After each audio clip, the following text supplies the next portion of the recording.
जय हिंद दोस्तों लेकर के आ गए हैं बहुत ही महत्वपूर्ण पर्यावरण के टॉप 30 प्रश्न, जिनको पढ़ करके आपको लगेगा कि एक एक प्रश्न बहुत उपयोगी है और तुरंत याद करने लायक ये प्रश्न है। आपको पेपर से पहले इन प्रश्नों को दोस्तों एक बार अच्छे से पढ़ लेना है, रट लेना है। तो शुरुआत हम कर रहे हैं। पिछले आपने हमारे पर्यावरण के वीडियो ना देखे हो तो प्ले लिस्ट पर जा करके जरूर देखना, और आगे के आपको वीडियो मिलते रहें सब विषयों के, इसलिए चैनल को सब्सक्राइब तुरंत कर लें। यदि सब्सक्राइब ना किया हो वीडियो को लाइक करें। शुरुआत करते हैं। घास भूमि में पेड़ घासों को पारिस्थितिकीय प्रतिस्थापन के रूप में प्रतिस्थापित नहीं कर सकते। क्यों नहीं कर सकते? क्योंकि ऐसे ही प्रश्न दोस्तों पेपर में आएंगे आपके पर्यावरण के, याद रखिएगा। तो आपको बता दें इसका उत्तर हो जाएगा सीमित सूर्य प्रकाश और पोषक तत्वों की कमी के कारण उनको प्रतिस्थापन नहीं कर सकते हैं। ठीक है, अब आपको ही फटाफट कमेंट में उत्तर देते जाना है दोस्तों, समय नहीं लगाना है। कम समय में चाहता हूं पूरे प्रश्न आपके हो जाएं। वह पौधे जिसमें पुष्प उसके पूरे जीवन काल में एक ही बार आता है क्या कहलाता है? कई बार पूछा गया प्रश्न है। वे पौधे जिनमें पुष्प उनके पूरे जीवन में एक ही बार आते हैं वो कौन से पौधे कहलाते हैं? ये आपने पढ़ा होगा, हमारे पिछले वीडियो के भी अभ्यास किए होंगे, तो बहुत मजबूत आपकी पर्यावरण हो चुकी होगी।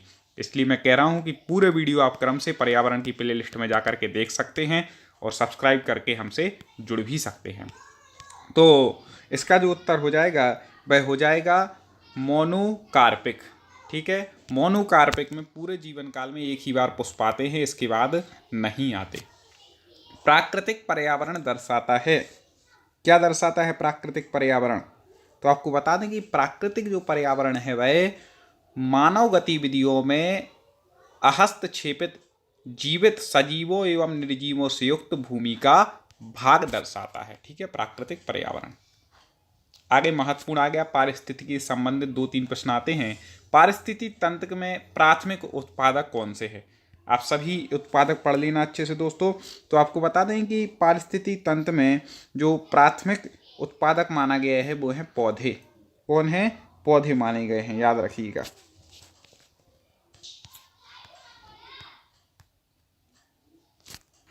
कोमास बीज में पाए जाते हैं। कोमास बीज में क्या पाए जाते हैं? जल्दी से बता दें, फटाफट कमेंट कर दें। तो आपको बता दें कि कोमास बीज में लंबे रेशे होते हैं। क्या होते हैं? लंबे रेशे पाए जाते हैं। प्रायद्वीपीय भारत की सबसे लंबी नदी, वेरी वेरी आईएमपी, प्रायद्वीपीय भारत की पूछी गई है, कंफ्यूज बिल्कुल नहीं होना है। सबसे लंबी नदी कौन सी है? तो आपको बता दें प्रायद्वीपीय भारत की सबसे लंबी नदी जो है वह है कौन? गोदावरी। आप लोग भी कमेंट में बिल्कुल सही उत्तर देते जाते हैं दोस्तों, ऐसे ही देते जाओ, और निरंतर हम वीडियो ला रहे हैं पर्यावरण के। अगला है निम्नलिखित में से वे राज्य कौन से हैं जिनमें अगस्तमलाई जीव मंडल फैला हुआ है?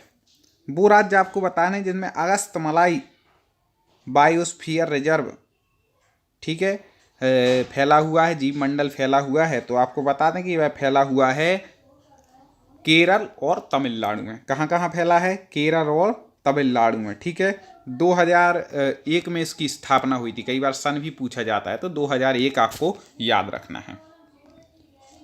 अगला है भारत में निम्नलिखित में से किस क्षेत्र में विविध अंतः समुद्री पेड़ों तथा प्राणी जात का संरक्षण करने का जैव रिजर्व बायो रिजर्व है? कहाँ पर है यह जैव रिजर्व? जल्दी से बता दें। तो आपको बता दें यह है अंडमान निकोबार द्वीप समूह में। ठीक है, सब प्रकार के क्वेश्चन है, सरल भी हैं कठिन भी हैं, जैसे पेपर में आते हैं। भारत के किस राज्य में अनुमानतः कोयले को विशालतम सुरक्षित भंडार उपलब्ध है? किस राज्य में कोयले के विशालतम सुरक्षित भंडार? तो आपको बता दें कि इसका जो सही उत्तर हो जाएगा वह हो जाएगा बिहार में है, नवनिर्मित झारखंड समेत, जो नया झारखंड बना है से कट के उससे सहित। ठीक है, तो गौड़वायु की जो चट्टानें हैं सबसे प्रमुख क्षेत्र इसका पश्चिम बंगाल, झारखंड, ओडिशा आदि राज्यों में विस्तृत है। लेकिन प्रश्न में जो पूछा गया है उसके अनुसार जो बिहार का क्षेत्र है वहाँ पर कोयला ऐसा ज़्यादा पाया जाता है। भारत में ध्वनि प्रदूषण का स्तर स्वीकार किया गया है, वेरी वेरी वेरी आईएमपी, कई बार पूछा गया मैंने देखा पेपरों में। तो आपको बता दें यह जो स्वीकार किया गया है वह 40 से 45 डेसिबल। ठीक है, और प्रदूषण नियमन एवं नियंत्रण एक्ट 2000 के तहत ये निर्धारित किया गया है, यह भी याद रखिएगा। ठीक है, किसके द्वारा निर्धारित किया जाता है? तो CPCB के द्वारा यह निर्धारित किया जाता है। इस प्रकार से इसका इतने ही महत्वपूर्ण थे। आगे, वाटर पोलो में प्रत्येक टीम में कुल कितने खिलाड़ी होते हैं? एक दो प्रश्न तो ऐसे ही आने हैं खेल से संबंधित, तो बता दें वाटर पोलो में कितने खिलाड़ी हैं, तो आपको बता दें कि इसका उत्तर हो जाएगा 7 खिलाड़ी। ठीक है, जैसे मान लो थोड़ा सा आप ध्यान से सुनना, क्रिकेट हॉकी में 11 खिलाड़ी होते हैं, जो पूछे जाते हैं। रग्बी फुटबॉल होती है उसमें 15 खिलाड़ी होते हैं। इसके बाद बेसबॉल और खो खो सबसे ज़्यादा पूछा जाता है, 9 खिलाड़ी होते हैं। ठीक है, इसके बाद जो नेट बॉल होती है और वाटर पोलो, ये इन दोनों में 7 खिलाड़ी होते हैं। इसके बाद वॉलीबॉल का कई बार पूछा जाता है, उसमें 6 खिलाड़ी होते हैं। इसके बाद पूछा जाता है बास्केटबॉल का, उसमें 5 होते हैं। और पोलो का ही पूछ लिया जाता है, उसमें 4 होते हैं। और इसके अलावा टेनिस बैडमिंटन में पूछा जाता है तो 1 या 2 होते हैं। इस प्रकार से आप यहाँ पर खिलाड़ियों की संख्या याद कर लेना। और विस्तार से पढ़ना हो तो हमारे यूट्यूब चैनल टॉप 50 स्टडी पर आप प्लेलिस्ट में जाइए, टेट पर्यावरण वाली प्लेलिस्ट में आप जाएंगे तो सारे वीडियो आपको मिल जाएंगे, हमारे पिछले सेट भी मिल जाएंगे। सीधा यूट्यूब पे लिखें टॉप 50 स्टडी और क्रम से आप उनको पढ़ लें। अगला है, निम्नलिखित में से कौन से हैवीवेट मुक्केबाज ने अपने जीवन काल में एक भी मैच नहीं हारा है? कौन सा ऐसा मुक्केबाज जिसने कभी एक भी मैच नहीं हारा? हाँ, तो जल्दी से बता दें, 4 ऑप्शन ये आपके सामने दिए हैं। कई मित्र बहुत अच्छे कमेंट करते हैं, देखता हूँ उनके कमेंट, उनकी तैयारी देख करके बड़ी खुशी होती है। और आशा करता हूँ कि मेरे हर मित्र की जो मेरे से जुड़ा हुआ है, सब्सक्राइबर है और निरंतर पढ़ रहा है, उसकी सफलता प्राप्त करे, उसको जॉब मिले, ऐसी मैं आशा करता हूँ। तो बिल्कुल निश्चित मिलेगी। तो इसका हो जाएगा रॉकी मार्सियानो। ठीक है, अगला है, ब्रह्मपुत्र नदी उद्गम से लेकर डेल्टा तक निम्नलिखित में से किन किन देशों को पार करती है? ठीक है, जल्दी से बता दें, उद्गम से लेकर के डेल्टा तक कौन कौन से देशों को ब्रह्मपुत्र नदी पार कर देती है? तो इसका हो जाएगा सी, चीन, भारत और बांग्लादेश, इनको करती है पार। चीन, भारत और बांग्लादेश। प्यूनिका ग्रेनेटम वैज्ञानिक नाम है, किसका वैज्ञानिक नाम है? जल्दी से बता दें, प्यूनिका ग्रेटम, तो ये बता दें अनार का वैज्ञानिक नाम है। किसका है? अनार का।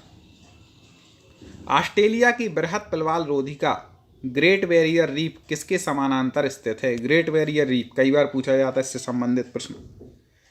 तो ये किसके समानांतर है? तो ये पूर्वी तट के समानांतर है। कहाँ के है? पूर्वी तट के। कई लोग बोलते सर आप कम टाइम देते हैं उत्तर बताने के लिए। दोस्तों मैं ये चाहता हूँ कि 30 प्रश्न हैं तो आपके कम समय में हो जाए। 30 प्रश्न को यदि 1 घंटे में कराए तो आपका टाइम ज़्यादा गया, आप तो स्वयं पढ़ के इतना पढ़ सकते थे। इसलिए मेरा निवेदन है कि कम टाइम ना देखें, आप अपनी स्पीड बढ़ाएं, दिमाग को तेज करें और ध्यान यही रखें। ज़्यादा हो तो आप 2 बार देख लिया करें तो और परफेक्ट हो जाएगा। पनामा नहर का निर्माण किस वर्ष में हुआ था? पनामा नहर जल्दी से बता दें, तो आपको बता दें पनामा नहर का निर्माण हुआ था 1914 ईस्वी में। ठीक है, 14 ईस्वी में इसका निर्माण हुआ था। और निर्माण कार्य प्रारंभ कब हुआ था? 1881 में हुआ था। 1914 में यह पूरा हो गया था। इस प्रकार से 2 इसमें से मेन प्रश्न आते हैं। भोजन, प्रकाश और स्थान के लिए कठिन प्रतियोगिता कहाँ होती है? कहाँ पर होती कठिनाई? भोजन, प्रकाश और स्थान के लिए तो ये होती है निकट संबंधी प्रजातियों के समानिकी क्षेत्र के विकास में होती है। ठीक है, आगे देखते हैं महत्वपूर्ण प्रश्न। निम्नलिखित में से कौन सी नदी ज्वार नदमुख एक्चुरी है?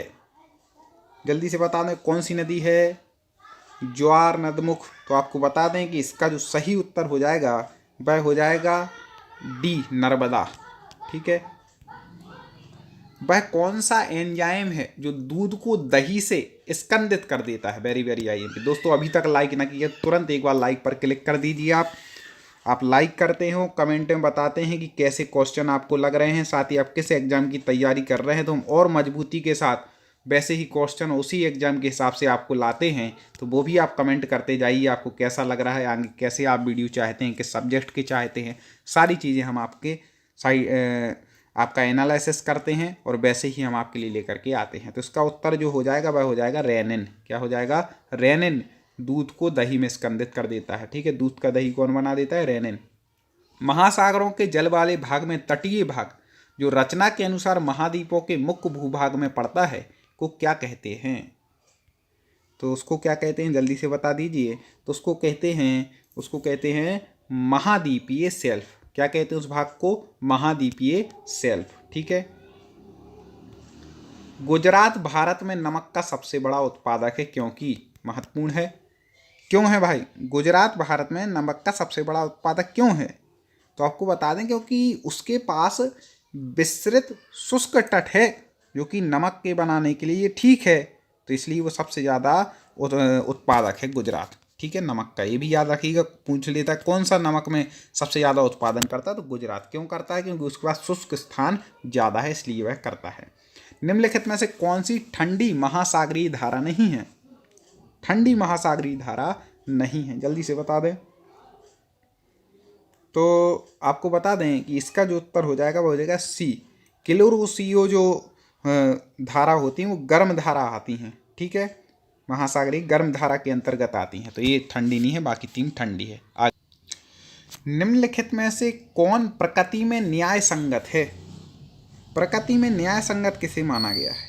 तो आपको बता दें मूल अधिकार, ये क्या है? न्याय संगत है। दोस्तों, हर सब्जेक्ट के आपके शिक्षक भर्ती परीक्षा के वीडियो हमारे चैनल पर उपलब्ध हैं।